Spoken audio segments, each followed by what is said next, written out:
If you are still planning to travel as Hurricane Helene moves in, you may want to double check your flight information. We just checked. Our producer Lindsay says already we're seeing some delays, even cancellations at McGhee Tyson Airport.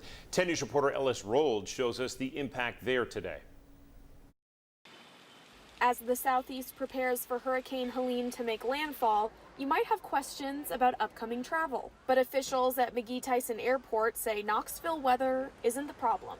So the weather here hasn't impacted any of the flights so far, but we have seen that we are having cancellations later today because of airport closures in Florida. Huckabee says airports in Tampa and Clearwater have already closed due to the weather. Those closures have only affected a few flights out of TYS so far, but more could be on the way. You also want to be looking at the connecting airports that you're flying through as well as your final destination. You may not think about it, but your flight to California could definitely be impacted by something if you're connecting through Atlanta or even Dallas, depending on where the hurricane actually makes land. She says be sure to keep an eye on your airline's app for quick updates.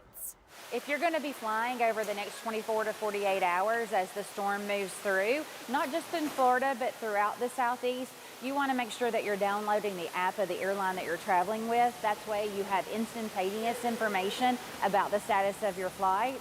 And your airline might even try to reschedule you well beforehand. So when they know weather's coming like this and they have time, they try to move you around prior to the cancellation instead of having you come to the airport and make the changes on the fly while you're here. In Blount County, I'm Ellis Rold.